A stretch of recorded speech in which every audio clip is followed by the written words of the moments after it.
Bonjour. Bonjour. Je suis heureux de vous voir ce matin. Il me semble que ça fait un siècle que je vous ai pas vu. Ça fait trop longtemps. Pourtant, ça fait un mois, mais je m'ennuyais. Je l'ai dit à quelques personnes ici ce matin. J'espère que vous avez eu de bonnes vacances. Si vous avez pris des vacances ou quelques jours de congé pendant l'été, le Seigneur bénit les bons comme les méchants. Il fait beau pour tout le monde. Hein? Ça a été un été absolument merveilleux, belle température. Moi, je pense qu'il a fait beau depuis le mois de mars. Avant la réunion, j'ai entendu quelqu'un qui a dit qu'il va faire beau jusqu'au mois de mars. Donc, c'est bien parti. Alors, ce matin, vous avez vu à l'écran, le thème du message, c'est responsabilité spirituelle. Donc, ça pourrait être terre à terre, assez pratique pour chacun de nous ici réunis, au nom du Seigneur ce matin. Si vous avez vos Bibles, je vous inviterai à l'ouvrir dans Éphésiens chapitre 4. Et ce sont les versets 11 à 16 que nous allons considérer surtout. Éphésiens 4, 11.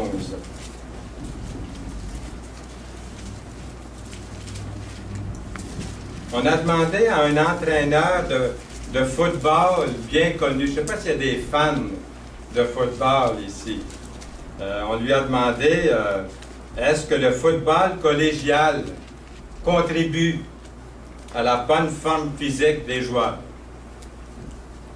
Absolument pas, a répondu brusquement l'entraîneur. Très surpris, l'intervieweur a demandé, mais pourquoi pas?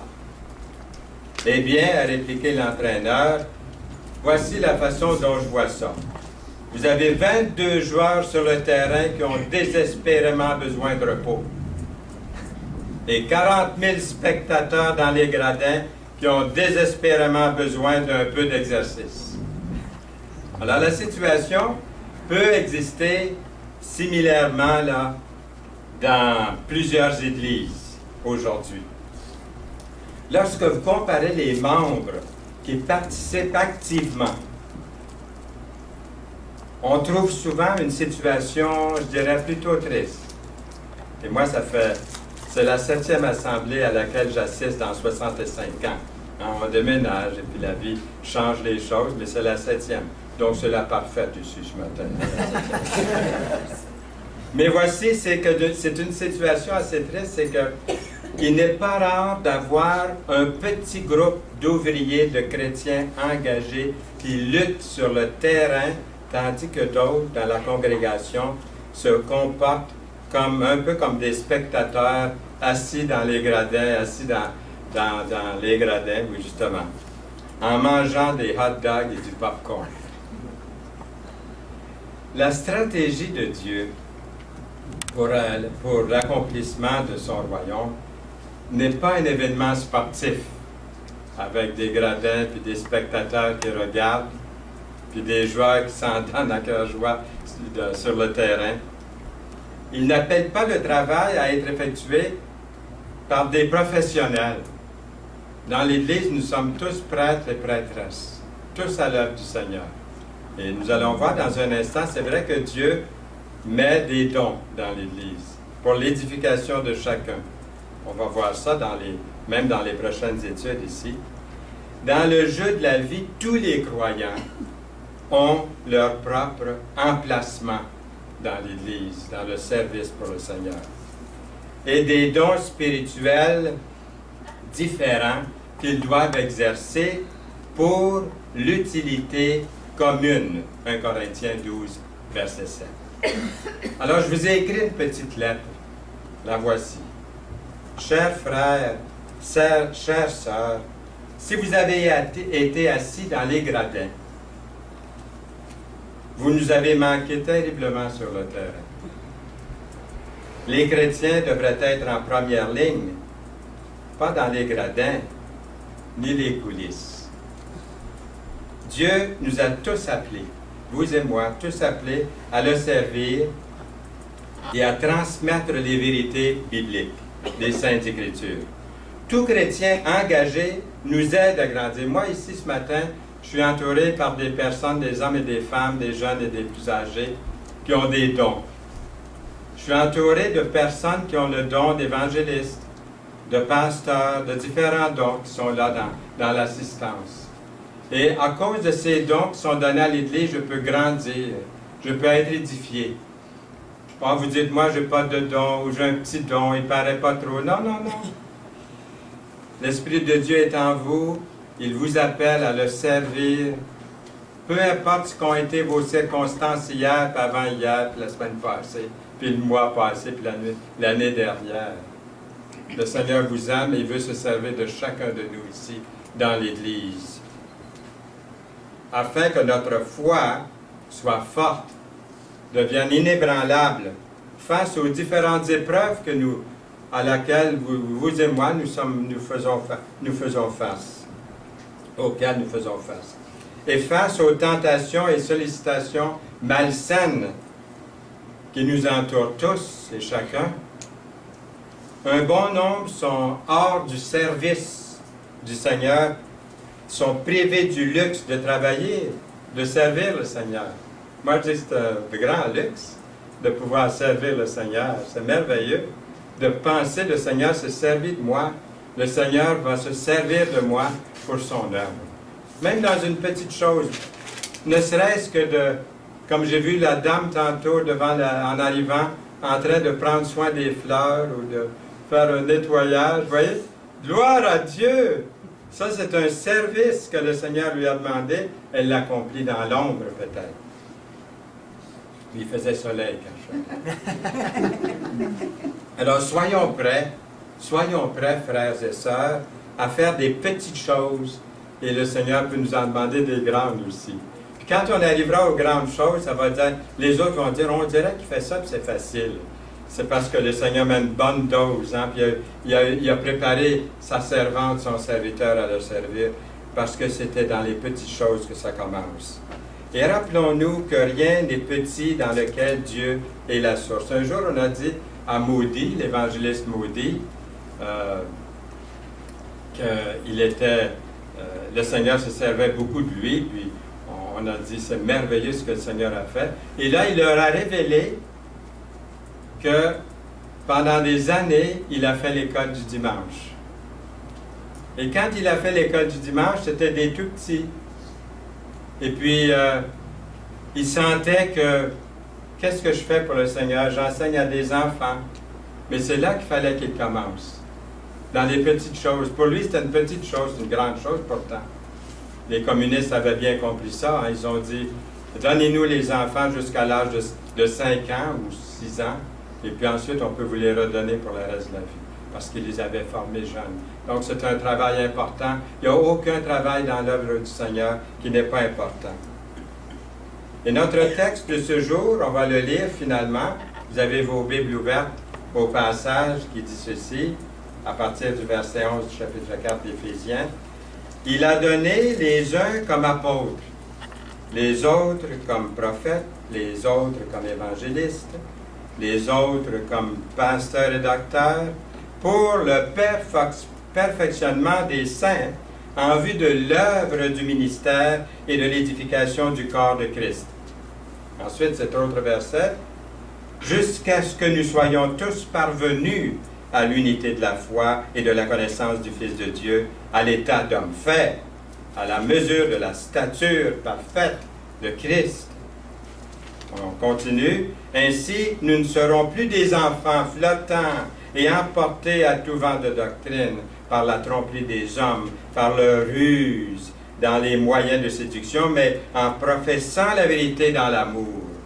Nous croîtrons à tous égards en celui qui est le chef, Christ.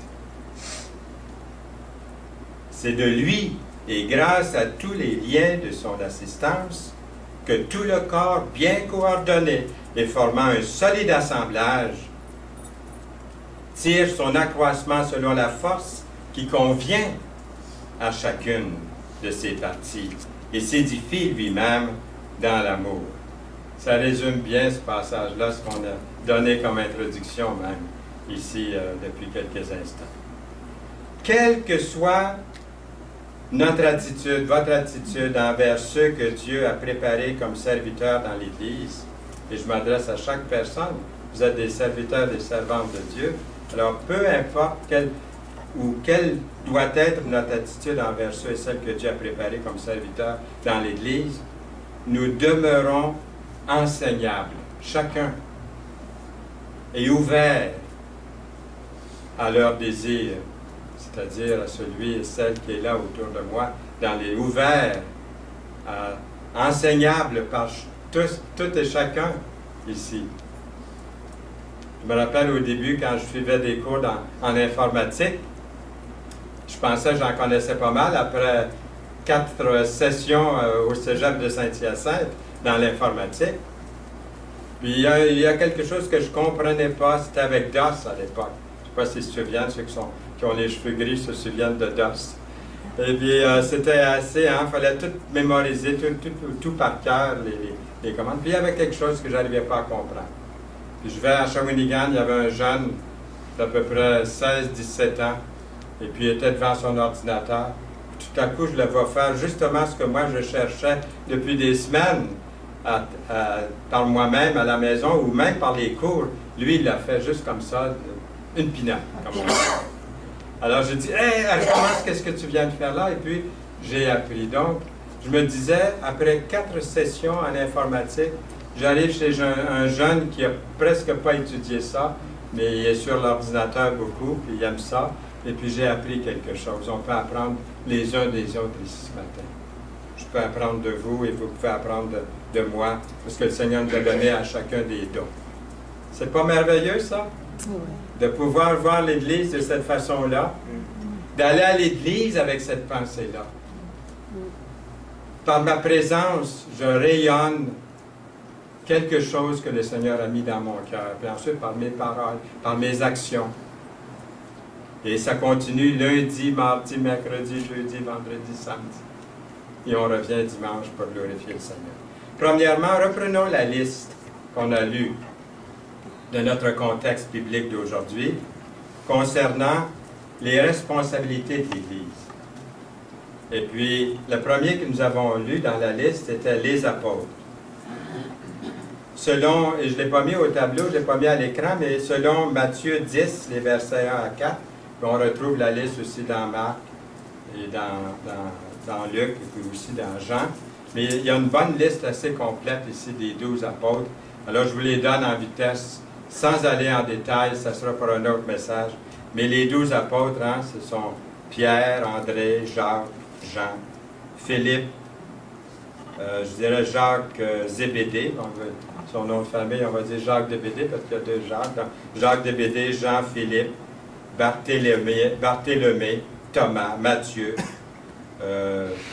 Jacques d'Alphée, il donne un nom de famille à lui aussi, et puis Thaddée, et Simon Zélote, parce qu'il y a 2 Simon, Simon-Pierre et Simon Zélote. Alors, Simon Zélote, et puis Judas. Est-ce que vous avez compté 12? Alors, si vous les comptez, vous avez 12 apôtres. Ils sont uniques. Ils sont spéciaux. C'est pas copier-coller avec eux autres. Ils sont uniques, vraiment. Et puis, nous connaissons les 12 apôtres, tels que nous venons de les mentionner dans le Nouveau Testament. Les 12 ont été choisis par le Seigneur Jésus-Christ lui-même. Chacun d'eux a été choisi par Jésus-Christ. Et ce sont les 12 fondements aussi dont nous parle l'Apocalypse.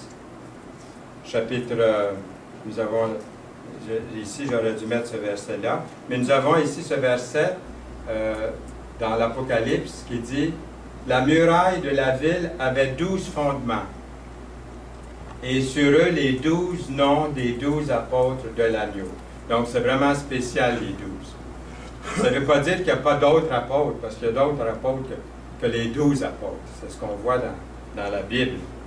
Mais ici, c'est intéressant de voir que le Seigneur a choisi ces 12 hommes, de même nature que vous et moi. Et il en a fait ici. On voit les 12 noms des 12 apôtres, la muraille de la ville avec 12 fondements. Donc c'est merveilleux de voir l'honneur que le Seigneur va donner à ces hommes-là, à cause de Jésus-Christ, qui les a choisis comme ça. Les 12 apôtres se distinguent de tous les autres apôtres et sont uniques de par le choix du Seigneur au début de l'Église chrétienne. Les 12 comme on les appelle souvent, ont été les fondements, ou les fondateurs, c'est-à-dire les pionniers de l'Église. Nous lisons dans Éphésiens 2:20 un autre verset qui dit « Vous avez été édifiés sur le fondement des apôtres et des prophètes, Jésus-Christ lui-même étant la pierre angulaire. » Qui est-ce qui est la pierre de l'Église? Pierre ou Jésus-Christ? Jésus-Christ est cette pierre, comme nous lisons ici. D'autres, à part des 12, ont été appelés apôtres aussi. Nous lisons dans Galates 1, verset 19. « Je ne vis aucun des apôtres si ce n'est Jacques, le frère du Seigneur. » Jacques. Nous lisons aussi ailleurs, il y a aussi les apôtres Barnabas et Paul. Paul ne fait pas partie des 12 apôtres, comme vous savez, mais il dit avoir vu le Seigneur. Entre autres preuves, il laisse entendre aussi l'apôtre Paul qu'il se qualifie comme apôtre parce qu'il a vu, mais aussi, il dit dans 1 Corinthiens 9:1, « Ne suis-je pas apôtre, n'ai-je pas vu le Seigneur, notre Seigneur? » Puis il dit aussi, il ajoute dans sa deuxième épître, « Les preuves de mon apostolat ont éclaté au milieu de vous par une patience à toute épreuve. » Je pense qu'il y en a qui mériteraient d'être apôtres parmi nous ici ce matin. Hein? Vous avez une patience à toute épreuve. Juste à m'entendre pendant 40 minutes, là, hein? C'est déjà... En tout cas, on voit ici que l'apôtre Paul dit ça. Il dit ça, l'apôtre Paul. Il dit, à toute épreuve, il dit ensuite, à cause de la patience, mais aussi, il dit par des signes, par des prodiges et des miracles. Voyez-vous, l'apôtre Paul ajoute ça. Par contre, ceux qui ont été appelés apôtres, ont-ils été tous témoins oculaires, comme l'apôtre Paul? Lui, il dit avoir vu, hein, sur la route, il a vu le Seigneur. Mais est-ce que ceux qui sont nommés apôtres ont tous vu le Seigneur?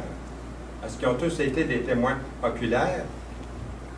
Les 12, on ne parle pas des 12, on parle des apôtres. Il y a d'autres apôtres à part que les 12, on voit bien. Les apôtres. Ailleurs, dans Romains 16, verset 7, dans les salutations, il est écrit « Saluez Andronicus et Junias, mes parents et mes compagnons de captivité, qui jouissent d'une grande considération parmi les apôtres. » Andronicus et Junias, sont-ils des apôtres ou sont-ils simplement considérés par?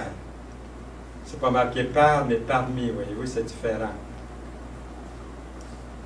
Ici, c'est écrit qui jouissent d'une grande considération parmi les apôtres.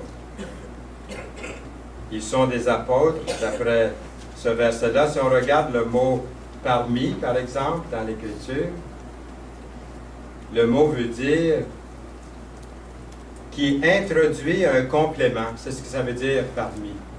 C'est différent de « par ». Qui introduit un complément, qui donne une indication d'appartenance à un ensemble. Donc, l'ensemble des apôtres, Andronicus et Junias, appartiennent à un ensemble. Andronicus et Junias appartiennent à un ensemble, celui d'apôtres, c'est marqué parmi les apôtres. Une considération par les apôtres, mais plutôt parmi les apôtres. Alors, avaient-ils été des témoins oculaires, ces deux-là, du Seigneur Jésus-Christ? Probablement que non. Une chose est certaine, même s'ils sont des apôtres, ils ne font pas partie des 12, là, des 12 apôtres. Alors, que pourrait être, si on veut continuer sur le même thème ici d'apôtres, que pourraient être des apôtres des temps modernes?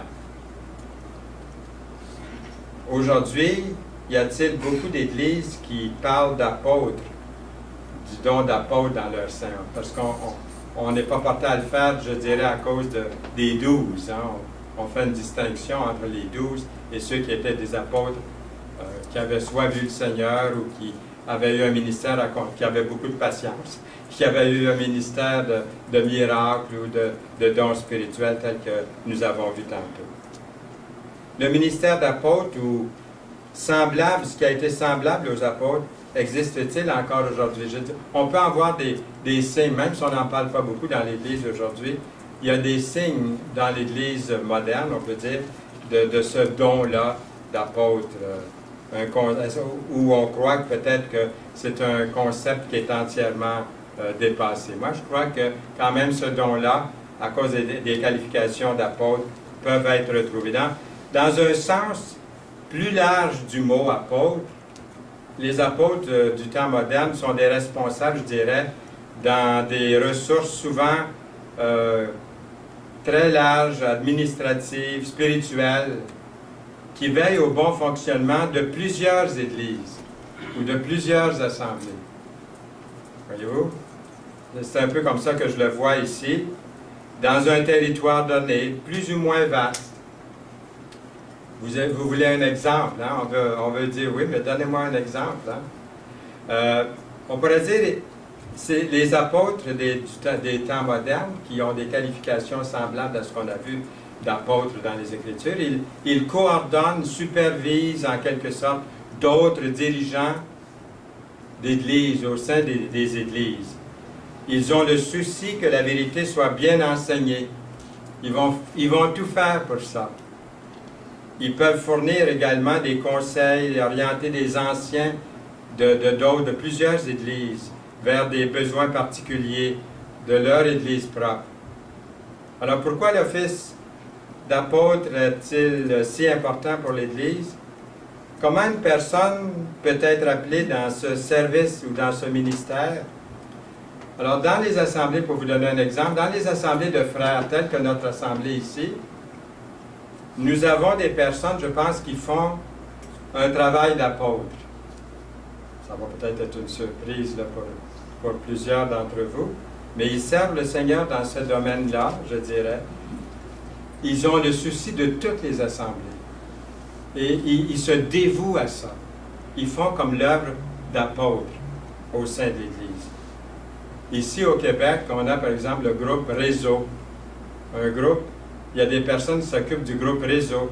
Ils ont vraiment à cœur les ouvriers, ils ont à cœur les anciens, ils ont à cœur les missionnaires, ils ont à cœur la croissance des différentes assemblées. Ils font une œuvre d'apôtre des temps modernes. Il y a Caro aussi. Caro qui a le même ministère d'inviter des hommes de Dieu, des docteurs dans la parole de Dieu, et ils invitent les anciens, les responsables spirituels des églises, des assemblées, pour être assis devant le ministère de quelqu'un qui approfondit les Saintes Écritures, pour ensuite ces gens-là retournent dans leur église, et puis font du bien à toute l'église. Vous avez hâte qu'on passe à l'autre ton, celui de prophète. Bien, je parlais du groupe Réseau, je parlais aussi de Caro. Le groupe, les prophètes, c'est le deuxième qui est mentionné dans notre contexte d'aujourd'hui. C'est marqué « les autres comme prophètes ». Éphésiens 4, 11. Alors moi, j'aimerais bien savoir ce que c'est un prophète. Dans ma pensée, un prophète, c'est quelqu'un qui prédit l'avenir. Hein, qui est dans ma tête, là, de profane, c'est un peu ça. Qui prédit l'avenir. Mais dans l'Écriture, il y a deux sortes de prophètes. C'est ce qu'on va voir. Comment les prophètes de l'Ancien Testament ont-ils fonctionné? Pensez par exemple à Ésaïe, Jérémie, Daniel, Jonas, Zacharie. Quel genre de message ont-ils proclamé de la part de Dieu? Est-ce que c'était toujours populaire? Oh non! Ça ne faisait pas plaisir toujours à tout le monde, mais ils étaient des prophètes envoyés de Dieu pour servir le Seigneur et des fois dire quelque chose qui fait mal pour le bien de la personne. Il est question de prophète dans l'Écriture en tant qu'enseignant de la parole. Prophète en tant que prédicateur dans la parole, on voit ça.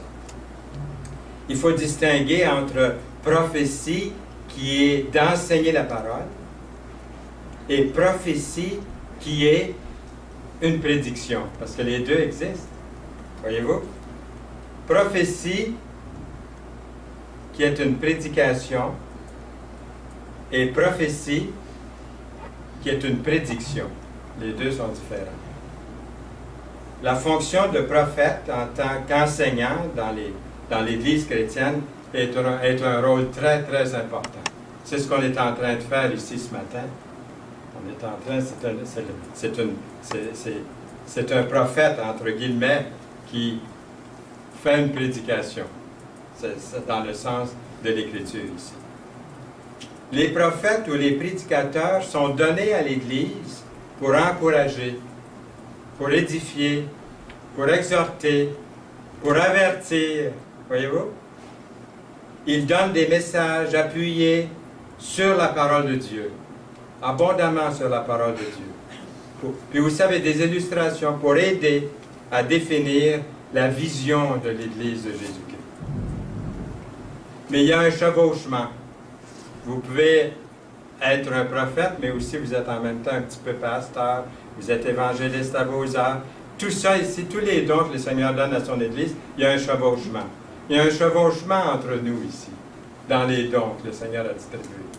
Et quelqu'un qui pratique, on va donner un exemple. Par exemple, on va dire un prophète, mais je vais prendre plutôt, je vais vous dire ça dans un instant avec l'autre don que nous avons ici. Je me demande même si on va pouvoir diviser le message en deux. Ça va être intéressant. Je n'aurai pas besoin de me préparer pour le mois prochain. Je vais déjà avoir mon message. Je pense que le temps file vite, là. Mais on continue quand même. Vous avez encore du temps pour m'écouter? Oui. Oui, vous avez encore quelques minutes? OK. On continue. Donc, il y a un chevauchement, je disais, entre nous ici ce matin. Mais quelqu'un, par exemple, je vais vous donner quand même l'exemple, c'est ça, j'allais le donner dans un instant, mais quelqu'un, par exemple, qui est évangéliste ici, ça ne veut pas dire qu'il ne peut pas apporter une exhortation, qu'il ne peut pas édifier l'Église. Quand il se lève, il est un évangéliste, mais en même temps, il est en train de faire, il empiète sur le don de pasteur parce qu'il y a un chevauchement dans les dons. Mais tous pourraient dire, ah, lui, il est évangéliste. Il annonce continuellement l'Évangile. C'est un évangile. Ce que je veux dire, c'est que celui qui pratique le don d'évangéliste, en premier, c'est un don que le Seigneur lui donne, mais à force de pratiquer ce don-là, vous devenez, si vous avez reçu le don d'évangéliste, vous devenez l'évangéliste. On va dire, qui est-ce qu'on connaît comme évangéliste? On va le voir tantôt. J'essaie de mettre, je vais un peu trouver dans mon message. Nous lisons ici les prophètes en tant qu'enseignants ou prédicateurs. Celui qui prophétise parle aux hommes, les édifie, les exhorte, les console. Lorsque prophétie est une prédiction maintenant. Dans les derniers jours, dit Dieu, je répandrai de mon esprit sur toute chair, vos fils et vos filles prophétiseront, vos jeunes auront des visions, et vos vieillards auront des songes. Oui, sur mes serviteurs et sur mes servantes dans ces jours-là, je répandrai de mon esprit et ils prophétiseront. Est-ce que nous sommes rendus à ces jours-là? Il y en a qui mettent ces jours-là le plus loin possible parce qu'ils ne croient pas tout à fait ici que les jeunes auront des visions, que les vieillards auront des songes, et puis que c'est dit ça, c'est pour la fin des temps. Et pourtant, quand vous leur parlez, ils vont se contredire. Des fois, ils vont dire, on est proche de la fin des temps. Préparez-vous. Et pourtant, on lit ce verset-là et dit, oui, mais ça, c'est pour la fin des temps. Mais moi, je crois que ça peut arriver encore aujourd'hui, parce que je crois qu'on est à la fin des temps, mais que ça ici, ça pourrait arriver. Je le crois, de tout mon cœur. Peu importe ce qu'on m'a dit, je crois qu'on a des signes qui nous montrent ça. Puis déjà, vous voyez, eux, ils se pensaient à la fin des temps. Quand Pierre dit, il y en a qui disent, où est l'avènement du Seigneur, hein, ça a toujours été comme ça dans le chapitre 3 de 2 Pierre, il en est question. Mais ici, on voit qu'ils se pensaient à la fin des temps, eux, ils pensaient que le Seigneur allait revenir il y a 2000 ans. Alors, le Seigneur est beaucoup plus proche aujourd'hui de son retour, surtout avec tous les signes. Le plus grand signe, c'est le peuple d'Israël. L'un d'eux, nommé Agabus, se leva et annonça par l'Esprit qu'il y aurait une grande famine sur toute la terre. Elle arriva, en effet, sur l'autre. Donc ça, c'est une prédiction. Il était prophète, mais genre prophète qui prédit des choses, puis ça arrive. On a lu ce verset. Il y a aussi dans les 4 filles vierges, hein, les 4 jeunes filles qui prophétisaient dans les filles de Philippe, dans Acte 21. Mais ici, j'aimerais souligner quelque chose de très, très important. Souvenons-nous de ça, c'est qu'il est très important de souligner que le Nouveau Testament a mis fin aux prophètes qui relèvent de la doctrine biblique. OK? Le Nouveau Testament souligne ça. Puis ce matin, je pense que ça a été mentionné. Le Nouveau Testament a mis fin aux prophètes qui relèvent de la doctrine et de la révélation des Saintes Écritures. On entend souvent, surtout les prédicateurs anglophones, « God told me ». Hein, Dieu m'a dit. Puis là, ben, on n'allait pas les astiner, c'est Dieu qui leur a parlé, là. Donc, cette expression « Dieu m'a dit » ou « God told me », faut faire attention. Je peux dire « Je pense que Dieu m'a parlé à moi, dans mon cœur », mais de dire « Dieu m'a parlé » et puis de commencer à enseigner des révélations outre les Écritures, hein, en dehors des Écritures, ou de commencer à enseigner des doctrines qui ne sont pas basées sur la parole de Dieu, parce que je vous dis, c'est Dieu qui m'a communiqué cela. Attention. Là, je deviens quoi? Un faux prophète. Oui, un faux prophète. Alors, c'est marqué dans la parole, dans Deutéronome 12, 32, « Vous observerez, vous mettrez en pratique toutes les choses que je vous ordonne. Vous n'y ajouterez rien. Et vous n'en retrancherez rien. » C'est pour ça qu'on dit qu'il n'y a pas seulement que le Nouveau Testament, le Nouveau Testament, aussi l'Ancien Testament dit ça, que les prophètes qui relèvent de la doctrine et de la révélation des Saintes Écritures, ça c'est terminé, parce qu'on a l'Écriture, on a la parole de Dieu. Jésus a dit, « Soyez sur vos gardes.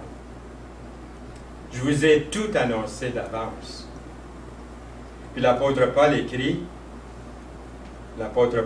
de ne pas aller au-delà de ce qui est écrit dans 1 Corinthiens 4, 6. Et là, on arrive aux évangélistes. Les autres comme évangélistes, dans Éphésiens 4, 11. Les évangélistes sont des gens qui sont doués par le Seigneur Jésus-Christ pour prêcher l'Évangile. Ils ont une onction spéciale pour atteindre les croyants et les attirer dans leur royaume.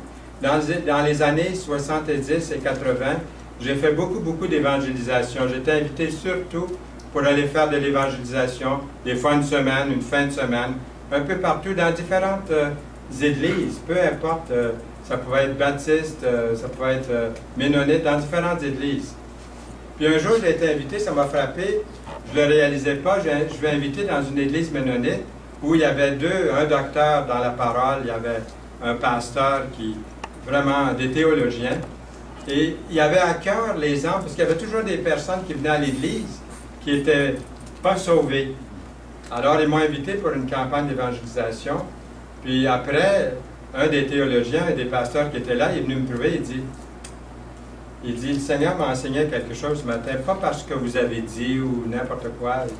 J'ai écouté votre message, mais il dit, je réalise qu'un pasteur peut enseigner, peut même présenter l'Évangile, mais s'il n'a pas le don d'évangéliste, c'est pour ça qu'on a besoin les uns des autres. S'il n'a pas le don d'évangéliste, l'Église est édifiée, est instruite, elle grandit, c'est bon, les chrétiens grandissent, mais il n'y a pas de nouvelles personnes qui sont ajoutées à l'Église. Puis il dit, vous arrivez avec un message très, très simple, vous faites un appel, puis 5 se sont avancés. Il dit, maintenant, c'est à l'Église, aux pasteurs, aux prophètes, puis à ceux qui ont des dons, de nourrir ces gens-là, de les encourager. Pas de dire, tu étais sauvé hier, tu n'es pas sauvé aujourd'hui, mais de dire ce que tu as fait hier, voici ce que ça veut dire, de continuer à nourrir. L'évangéliste, des fois, n'est pas capable de faire ça. C'est pour ça qu'on connaît comme évangéliste, quand vous dites évangéliste, vous pensez à Billy Graham, comme moi peut-être, hein, à Moody, à Spurgeon, des grands évangélistes, eux, ils ont vraiment le don. Mais moi, j'ai été dans l'équipe de Billy Graham au cours des années, depuis 1963 à venir jusqu'à maintenant, dans différentes campagnes. J'ai même été traducteur dans des campagnes d'évangélisation avec Billy Graham et Leighton Ford au cours des années. Et une chose que j'ai remarqué, la première fois que j'ai visité en 1963, je savais que Billy Graham était un évangéliste, mais une chose qui m'a frappé surtout, c'est que chacun était à sa place. Il n'y a pas un soir où Cliff Barrow a dit « c'est à mon tour à prêcher ce soir », celui qui dirige la chorale. Lui, il était bon dans la chorale. Je l'ai déjà entendu prêcher, il était bon aussi. Il était capable de prêcher, puis de prêcher l'Évangile. Mais qui était l'évangéliste? C'était Billy Graham. Celui qui jouait du piano, là, Smith, je pense son nom. Une fois, j'ai pris sa photo. Il m'a souri. Une cassette. Une cassette? Oui. Oui, vous avez la cassette? Non, mais je l'ai donnée il y a pas longtemps. Oui. Alors, il fait de la belle musique. Et puis, j'ai pris sa photo. Il m'a souri. J'ai dit, ça ne vous tente pas des fois de prêcher aussi? Si vous jouez du piano. Si vous prêchez aussi bien que vous jouez du piano. Il dit, je laisse ça. Il dit, Beverly Shea, qui a maintenant 104 ans, je pense, il est toujours en vie. Et puis, Cliff Barrow, il lui disait, il dit, c'est merveilleux, il dit de pouvoir, il dit, chanter, présenter Beverly Shea dans les campagnes d'évangélisation. Il dit, nous autres, il dit, quand on va aller au ciel, il dit, je disais, Cliff Barrow, il disait à Billy Graham, puis il disait à Beverly Shea, il dit, nous autres, quand on va aller au ciel, là, on va chanter pendant toute l'éternité, parce qu'ils étaient des chanteurs. Hein, puis il dit, toi, Billy Graham, ton ministère va être fini. Mais voyez-vous, c'est une façon de voir dans l'Église, c'est un peu la même chose. Des fois, on se jalouse peut-être, hein, une petite scène de jalousie entre nous. Mais chacun a sa place. Mais ça ne veut pas dire qu'il n'y a pas un chevauchement, comme je disais tantôt. Donc, nous avons ici, comment donc invoqueront-ils celui en qui ils n'ont pas cru? Et comment croiront-ils en celui dont ils n'ont pas entendu parler? Et comment en entendront-ils parler s'il n'y a personne qui prêche? Romains 10, 14. Jésus leur dit, la moisson est grande, mais il y a peu d'ouvriers. Priez donc le maître de la moisson d'envoyer des ouvriers dans la moisson. Dans Luc 10, verset 2. Paul conseille à Timothée, mais toi, sois sobre en toutes choses, supporte les souffrances. Et qu'est-ce qu'il lui dit après? Fais l'œuvre d'un évangéliste. Remplis bien ton ministère.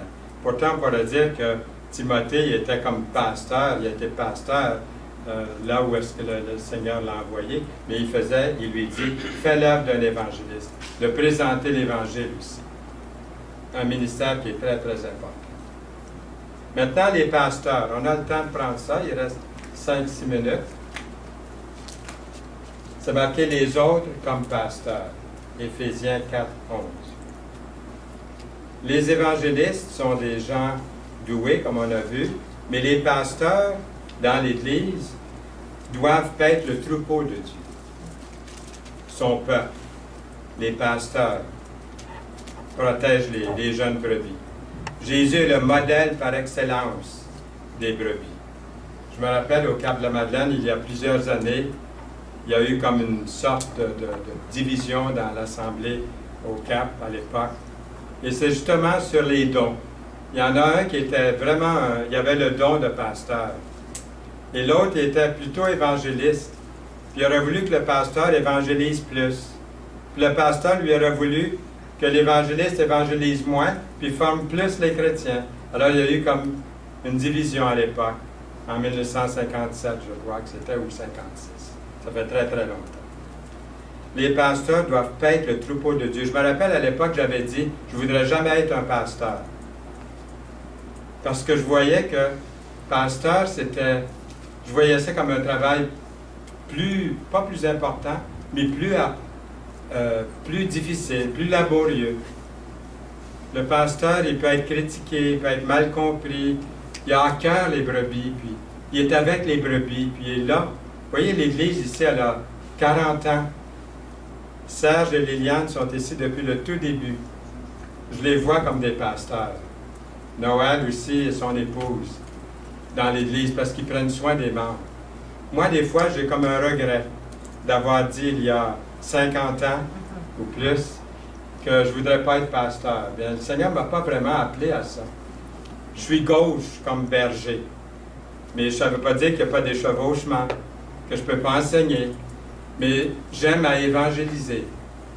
Et j'aime aussi appuyer les pasteurs dans une église, puis les comprendre. Pas mettre des bois dans les roues, mais de les encourager et de servir l'Église. Est-ce que c'est comme ça que vous vous sentez aussi? S'aider les uns les autres. Vous avez des dons. Et vous êtes une bénédiction pour moi dans votre don. Des fois, je le vois, votre don. Vous ne voyez pas votre don. C'est ça, dans les études, on va développer davantage. Quel est votre don? Peut-être que si je vous dirais quel est votre don, vous diriez, ah non, pas celui-là. Mais c'est celui-là, des fois, que le Seigneur donne, que les autres voient. J'ai connu quelqu'un, moi, qui dit, j'ai pas de don. Il dit, j'ai juste le don de faire enrager les autres. Mais il y avait vraiment un don. J'ai dit, est-ce que je peux te dire ton don? Parce que son don, il pratiquait abondamment, mais il ne savait pas. Il aurait voulu être d'autres choses. Il aurait voulu jouer du piano, il aurait voulu diriger la chorale ou faire l'école du dimanche ou d'autres choses. Mais il y avait le don de libéralité. Pouvez-vous penser à un don plus grand? Quand je lui ai dit, tu as le don de libéralité, tu as le cœur grand comme une cathédrale, tu vides tes poches, tu étais généreux, puis le Seigneur pourvoit à tous tes besoins. Est-ce que tu le vois, ça? Il dit, oui, mais il dit, c'est pas ça que je voudrais faire. Il dit, ça, c'est facile. Le Seigneur lui avait donné une facilité d'être généreux, puis de donner abondamment. Sans retenue, même des fois, je dis, tiens-toi un peu. Le Seigneur a demandé, on donne tout au Seigneur. C'est 100% qu'on donne à Dieu. Mais lui, il tenait à donner beaucoup plus que son 10%. Le Seigneur pourvoyait beaucoup à ses besoins. Mais vous voyez ce à quoi je veux en venir. De pratiquer notre don quelquefois, d'édifier les autres dans l'Église, vous ne le réalisez pas. Vous dites, moi je fais rien, je ne sais pas qu'est-ce que c'est. Mais on ne peut pas apprendre à exercer notre don si on n'est pas là dans l'Église, si on n'est pas là avec les autres, si on n'est pas là à lire notre Bible, à prier le Seigneur, à lui demander, Seigneur, développe le don que tu m'as donné. Et tout à coup, vous allez voir que vous allez réaliser quel est votre don. Le Seigneur vous le montre. Vous êtes en train de l'exercer, votre don, et souvent, on ne le réalise pas. Nous lisons ici dans l'Écriture, PC, ça s'est adressé au pasteur, et il y en a ici, même si vous n'avez pas le titre de pasteur, vous avez ce don. Il y en a qui n'ont pas le titre d'évangéliste, vous avez le don d'évangéliste. Vous n'avez pas le titre. Moi, j'ai le titre d'ancien, mais il y en a qui n'ont pas le titre d'ancien ici, qui font l'œuvre d'ancien. Il y en a qui ne sont pas nommés diacres ici, qui font déjà l'œuvre d'un diacre. Ce qui est important, c'est de réaliser que le Seigneur veut se servir de chacun de vous. Quelqu'un peut avoir un don pastoral sans nécessairement être pasteur d'une église. Ces personnes, souvent parmi celles que l'on qualifie comme des anciens ou les diacres ou les responsables spirituels d'une église, et qui sont généralement recherchés, auprès desquels nous allons pour obtenir des conseils en raison de leur sagesse et de leur douceur pour donner des conseils. J'arrête ici. Êtes-vous soulagés que j'arrête ici? La prochaine fois, nous allons voir le don, les enseignants ou les docteurs. La parole les appelle les docteurs. Nous allons voir aussi les leaders spirituels. Les leaders spirituels dans l'Église, les responsables, ça sert à quoi? C'est ce que nous allons voir la prochaine fois. Et aussi dans une église mature. Donc, le prochain DVD, Mme Aubu, ma sœur Francine Aubu, ça serait les dons spirituels. Ouais, je vais l'écrire, d'accord. Amen. Amen. Amen et Amen. Ah oui, gloire à Dieu. Seigneur, merci pour ta parole. Seigneur, je retrouve ma place ce matin dans l'Église. Je retrouve ma place au sein de mes frères et sœurs ici, pour te servir. Que chacun, Seigneur, ici ce matin puisse dire la même chose. Je retrouve ma place dans cette Église, à ton service. Je n'ai peut-être pas le titre Mais Seigneur, tu m'as donné un don. Je ne sais pas encore lequel c'est, mais je veux être à ton service. Dévoile-moi ce don, Seigneur. Au nom précieux du Seigneur Jésus-Christ. Amen. Amen.